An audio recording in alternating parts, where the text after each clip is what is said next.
Très bien. Aujourd'hui, nous voulons examiner la forte vague de licenciements qui secoue les États-Unis et qui a fait de ce mois d'octobre le pire depuis des décennies. Les chiffres révèlent un ajustement du marché du travail d'une ampleur considérable et, malgré des causes variées, le rôle des géants technologiques et de l'intelligence artificielle semble être au cœur du problème. En octobre, les entreprises ont annoncé plus de 150 000 suppressions d'emplois, le chiffre le plus élevé pour ce mois en plus de 20 ans, presque triple de celui enregistré l'année dernière à la même période. De janvier à fin octobre, le total dépasse le million de personnes ayant perdu leur emploi, soit une hausse d'environ 65% par rapport à 2024 et le niveau le plus élevé depuis la pandémie.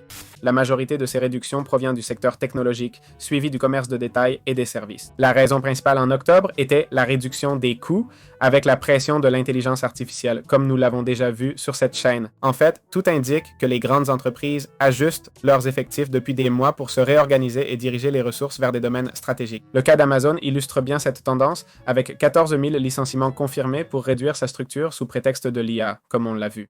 UPS a aussi supprimé environ 48 000 postes cette année et Target a éliminé 1800 emplois en octobre.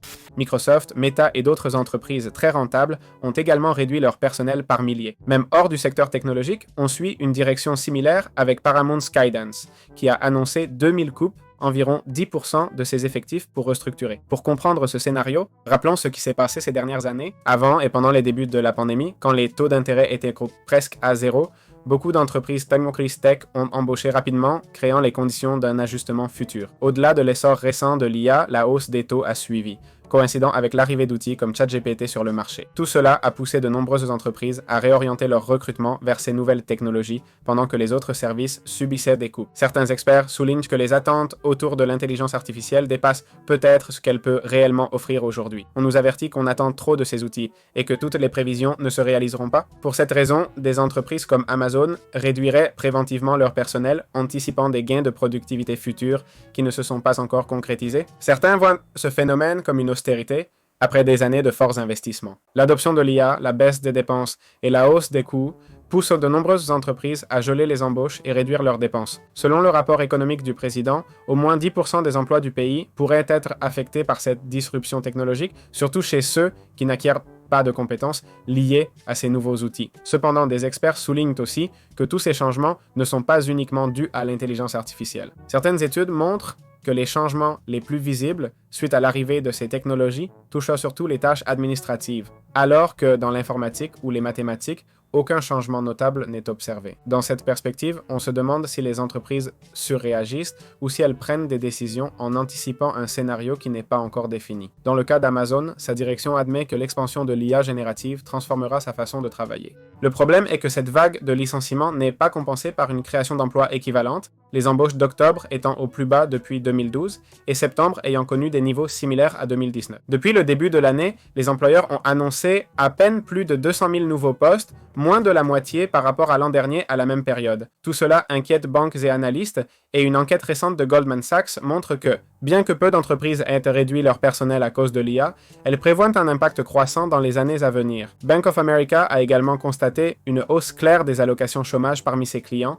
renforçant l'impression d'un marché du travail en déclin. En résumé, nous faisons face à un ajustement profond marqué par l'austérité, les changements technologiques et un marché du travail affaibli. Et bien que certaines entreprises croient que la réorganisation sera cruciale pour rester compétitive à l'ère de l'IA pour des millions de travailleurs, l'avenir reste incertain et la reprise dépendra de l'évolution de l'embauche et de l'économie. Eh bien, aujourd'hui, nous voulons parler de comment les outils de génération d'images ont complètement changé la création visuelle et comment Seedream AI 4.0 est devenu l'une des références les plus avancées. Pendant des années, l'intelligence artificielle est passée d'une simple curiosité à une ressource courante pour les artistes, designers, éducateurs, entreprises et utilisateurs qui cherchent simplement des résultats de haute qualité. Dans ce paysage, Seedream 4.0 marque un bond important grâce à sa combinaison de rapidité, netteté et flexibilité, soutenue par l'infrastructure technologique de ByteDance. Seedream n'est pas une simple mise à jour, mais un modèle axé sur la production d'images de niveau professionnel.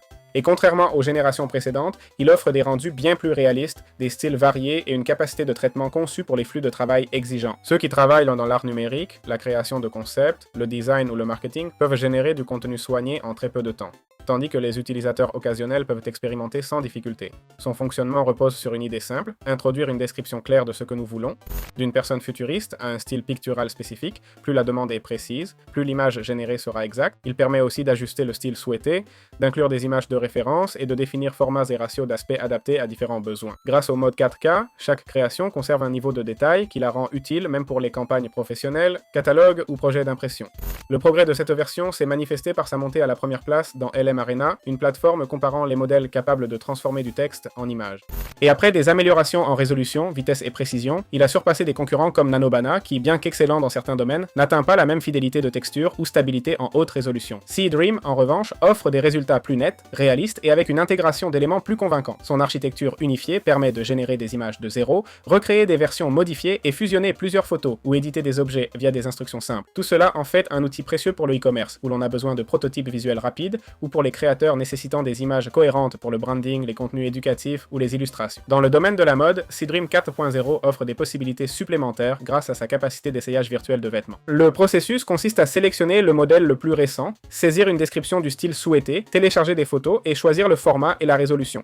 Ainsi, l'IA place les vêtements sur la personne de façon réaliste, permettant d'apprécier textures et motifs avec une grande clarté. Pour les acheteurs en ligne, créateurs ou influenceurs, cette fonction réduit l'incertitude et accélère les décisions.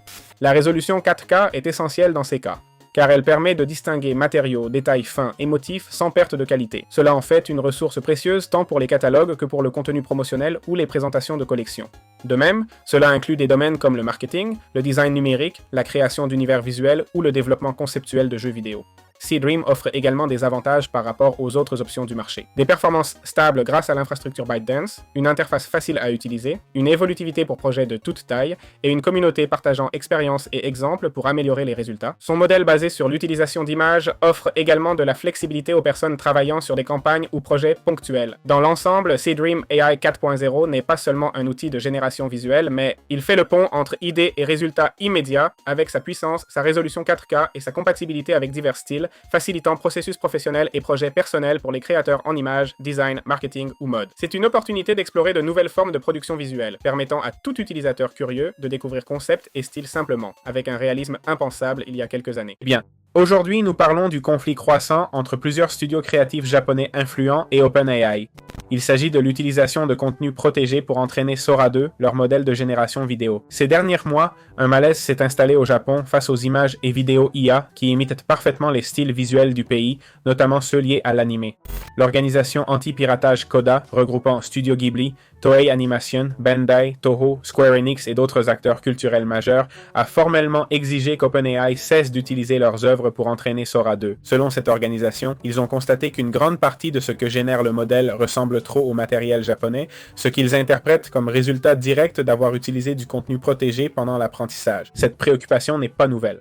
Depuis mi-octobre, le gouvernement japonais lui-même a averti OpenAI sur l'usage de matériel soumis aux droits d'auteur sans autorisation préalable, et le ministre Minoru Kyuchi a rappelé que les produits culturels comme le manga ou l'anime sont considérés comme des apports irremplaçables du Japon au monde et que les utiliser sans permission viole les principes fondamentaux de la législation du pays.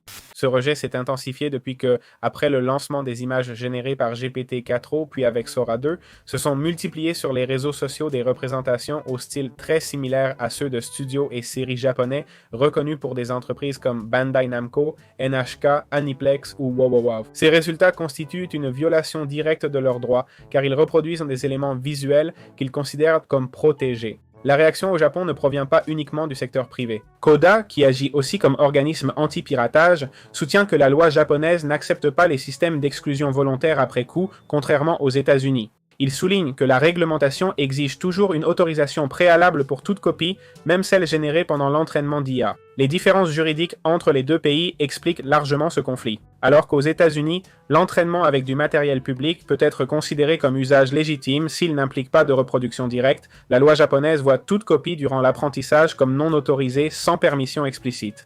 Dans ses communiqués, l'organisation affirme que les résultats de Sora 2 révèlent une connaissance trop détaillée des techniques et styles d'anime japonais pour l'attribuer à un simple apprentissage général. Il souligne la précision des palettes, du rythme d'animation, du design des personnages et de la cohérence culturelle, ainsi que la capacité du système à répondre à des références très spécifiques. Pour Koda et les studios concernés, cela prouve que le modèle a été entraîné sur des œuvres spécifiques sans autorisation. De leur côté, plusieurs responsables du gouvernement japonais ont réaffirmé leur position et le ministère de la Stratégie de propriété intellectuelle ainsi que des figures politiques comme le vice-secrétaire du Parti libéral-démocrate ont publiquement rejeté l'utilisation sans consentement ni compensation d'œuvres considérées comme essentielles au patrimoine culturel japonais.